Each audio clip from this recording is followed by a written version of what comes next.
Good morning friends, কেমন আছো সবাই? আশা করি ভালো আছো। আমার চ্যানেল লাইভ মোটিভেশনে তোমাদেরকে স্বাগত জানাই। তো দেখো, এর আগের ভিডিওতে আমি প্রিপোজিশন নিয়ে আলোচনা করেছি।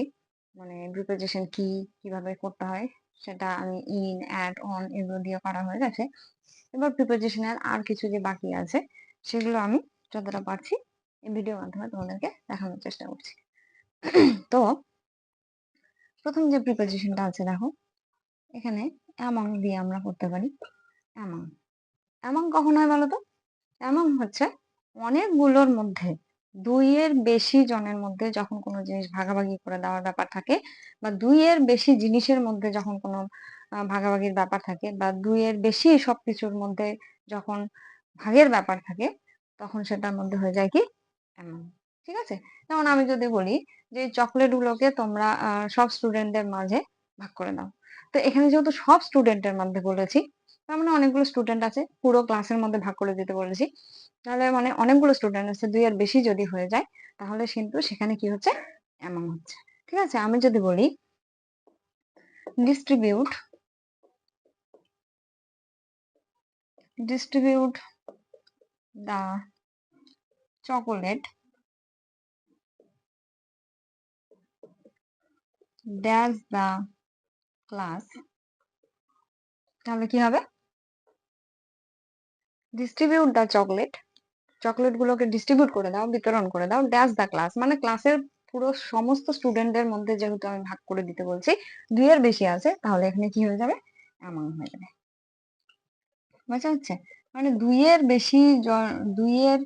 বেশির মধ্যে যখন সেটা ভাগাভাগির ব্যাপার আসবে, ডিস্ট্রিবিউটের বেশি মানে ডিস্ট্রিবিউট করার ব্যাপার আসবে, তখন কিন্তু সেখানে হয়ে যাবে কি এমন হয়ে যাবে। মানে দুইয়ের বেশি বা দুই জনের বেশি জনের মধ্যে যখন ভাগ করে দেওয়ার ব্যাপার আসবে, তখন কিন্তু সেখানে হয়ে যাবে কি এমন হয়ে যাবে।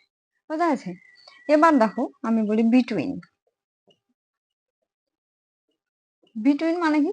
বিটুইন মানে এখানে আমি যেরকম বললাম এমন মানে দুইয়ের বেশি জনের মধ্যে ভাগ করে দেওয়ার কথা বললে এমন হবে, কিন্তু এখানে বিটুইন কখন হচ্ছে? বিটুইন যখন দুইজনের মধ্যে বা দুটো জিনিসের মধ্যে যখন ভাগ করে দেওয়ার ব্যাপার আসবে, তখন কিন্তু সেগুলো কি হবে between.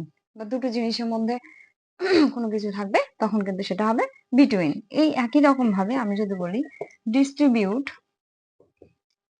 Distribute the chocolate dash dash the student, distribute the chocolate dash to students। ঠিক আছে, এখানে যখন পুরো ক্লাসের মধ্যে চকলেট গুলো ভাগ করে দেওয়ার ব্যাপার আসবে, তখন কিন্তু সেটা হয়ে যাবে অ্যামাউন্ট। এবং যখন দুটো স্টুডেন্টের মধ্যে চকলেট গুলো ভাগ করে দেওয়ার ব্যাপার আসবে, তখন কিন্তু সেটা হয়ে যাবে কি বিটুইন। বোঝা গেছে? BETWEEN। এক কথায় বলতে চাচ্ছি, দুটো জিনিসের মধ্যে যদি ভাগাভাগির ব্যাপার থাকে তাহলে হবে সেটা বিটুইন বা দুজনের মধ্যে। আবার যখন দুইয়ের বেশি জনের মধ্যে হবে, তখন কিন্তু সেটা হয়ে যাবে কি এমন। বোঝা গেছে? প্রিপোজিশন কিন্তু খুবই সোজা, যদি তোমরা একটু বুঝে সেগুলো করার চেষ্টা করো তাহলে কিন্তু সেগুলো দেখবে খুবই সোজা। ঠিক আছে, এবার চলে আসি বাই। এবার চলে আসি বাই। বাই বলতে এখানে দ্বারা বোঝায়, তাই তো? বাই বলতে দ্বারা বোঝায়, কিংবা নির্দিষ্ট সময়ের আগে যদি বলি সন্ধ্যা 6টার মধ্যে আমি বাড়িতে আসবো, তাহলে বাই 6 AM। ঠিক আছে, আমি যদি বলি ড্যাশ 6 AM, সন্ধ্যা 6টার মধ্যে যদি চলে আসবো, সন্ধ্যা 6টার মধ্যে নির্দিষ্ট সময়ের পরে কিন্তু বোঝাবে না, নির্দিষ্ট সময়ের মধ্যে যদি চলে আসার কথা বলা হয় তাহলে কিন্তু বাই বসবে। ঠিক আছে, তাছাড়াও বাই বলতে আমরা দ্বারা, আমি সাপটি মেরেছি লাঠি দিয়ে, তাহলে বাই স্টিক। ঠিক আছে, এরকম হবে। উইথ এ স্টিক হয়ে যাবে সেখানে, উইথ এ স্টিক। ওটা কিন্তু সেই বাই হবে না, ওখানে হবে উইথ। তাহলে এখানে বাই বোঝা গেল তো, দ্বারা বা কোনো নির্দিষ্ট সময়ের আগে যদি বোঝায় তাহলে কিন্তু সেটা বাই হয়ে যাবে। এছাড়াও কিন্তু কি হবে যোগাযোগের ক্ষেত্রে, এখানে আমি যেরকম বললাম যে যোগাযোগের পদ্ধতি, মানে আমি এখানে বলতে যাচ্ছি যে আমি যদি বলি প্লেনে করে যাচ্ছি, বাসে করে যাচ্ছি, কারে করে যাচ্ছি, তাহলে এখানেও কিন্তু বাই হয়ে যাবে। ঠিক আছে, আমি পুরো সেন্টেন্সটা আর লিখলাম না। আমি যদি বলি আমি বাসে করে যাচ্ছি, তাহলে এখানে বাসের আগে কিন্তু বাই হয়ে যাবে। একই রকম ভাবে আমি যদি বলি কার, তাহলেও কিন্তু সেটা বাই কার হয়ে যাবে। আমি যদি বলি এয়ার মানে এরোপ্লেন, তাহলে কিন্তু বাই এয়ার হবে। বোঝা গেছে? তাহলে বাই বলতে দ্বারা বা দিয়ে বোঝাচ্ছে। তারপর নির্দিষ্ট সময়ের মধ্যে যদি বলে তাহলে কিন্তু বাই হচ্ছে। আর তাছাড়াও কিন্তু কি হচ্ছে, যখন কোনো যোগাযোগের পদ্ধতি বোঝানো, ঠিক আছে, যানবাহনের ব্যাপার যখন আসবে তখন কিন্তু সেগুলো বাই হয়ে যাবে। এবার আমি বলি কি, বিসাইড। বিসাইড মানে কি বলতো? বিসাইড মানে কিন্তু পাশে। বিসাইড মানে পাশে। আমার পাশে তুমি বসেছো, তাহলে he is sitting beside me. ঠিক আছে, সে আমার পাশে বসে আছে, বিসাইড মি।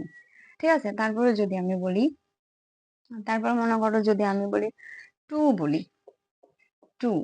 টু মানে নির্দিষ্ট নির্দিষ্ট দিকে।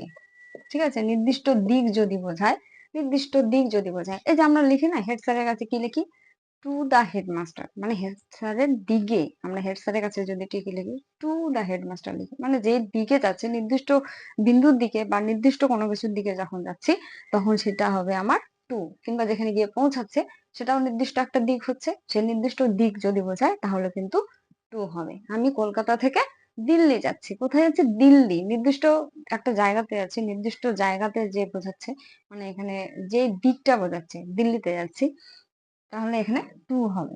তাহলে আমি যদি বলি আমি দিল্লি যাচ্ছি, তাহলে টু দিল্লি।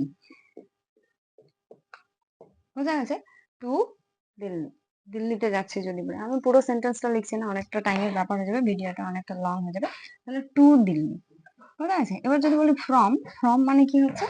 ফ্রম মানে থেকে। ফ্রম, ঠিক আছে, ফ্রম মানে উৎস থেকে। এই যে আমি একটু আগে বললাম টু আমি হেড স্যারকে লিখছি, কিন্তু কে লিখছে? আমি যখন লিখছি তখন সেটা ফ্রম পিঙ্কি। আমার নাম পিঙ্কি, তাহলে আমি ফ্রম পিঙ্কি কাকে লিখছি? To head sir. তাহলে এই যে উৎস, কোথা থেকে চিঠিটা আসছে, উৎস যেখান থেকে হবে সেটা হবে কিন্তু কিসে? ফ্রম। এবার আমি যদি বলি কলকাতা থেকে, তাহলে কি হবে? ফ্রম কলকাতা। কলকাতা টু দিল্লি। দিল্লি। আমি পুরো সেন্টেন্স গুলো লিখছি না, দেখো কলকাতা থেকে কোথায় যাচ্ছি? দিল্লিতে যাচ্ছি। নির্দিষ্ট দিকে যখন যাচ্ছি তখন আমার টু হয়ে যাচ্ছে, কিন্তু যেখানে উৎস কলকাতা থেকে, তাহলে যখন উৎস বোঝাচ্ছে তখন কিন্তু হয়ে যাবে ফ্রম। বুঝা গেছে? এখানে কিন্তু সেটা ফ্রম হয়ে যাচ্ছে। তারপরে আর কি আছে বলো? ফর আছে, তাই তো? কি আছে? ফর আছে। ফর মানে কি জানি আমরা, ন্যাচারালি জানি ফর মানে জন্যে। আবার এখানে উদ্দেশ্যও হয়, ঠিক আছে? ফর মানে জন্যে বা উদ্দেশ্যে, কোনো কিছুর উদ্দেশ্যে ফর। ঠিক আছে? তারপরে কি আছে বলো? তারপরে আর কি আছে? ইনটু। দেখো এগুলোর এত উদাহরণ আমি দিচ্ছি না, সবগুলো মোটামুটি আমি বলে দিচ্ছি। তারপরে দেখো ইনটু যদি বোঝায়, ইনটু, ইনটু হলে কি হবে? ভেতরে, কিন্তু চলনশীল। ভেতরে কিন্তু চলনশীল অবস্থায় থাকবে, চলনশীল বা গতি বোঝাতে। ঠিক আছে, চলনশীল। মাছেরা পুকুরের মধ্যে খেলছে, তাহলে এখানে হবে ইনটু পন্ড।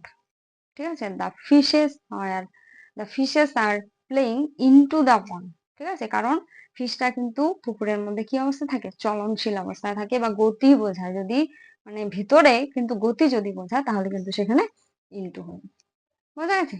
তাহলে এর আগের ভিডিওটা তোমরা যারা ইন, অ্যাট, অন এগুলো নিয়ে যারা জানো না তারা অবশ্যই আমার আগের ভিডিওটা দেখে নেবে। মানে এর আগে আমার প্রিপোজিশনে একটা ভিডিও আপলোড করা আছে, সেই ভিডিওটা তোমরা অবশ্যই দেখে নেবে।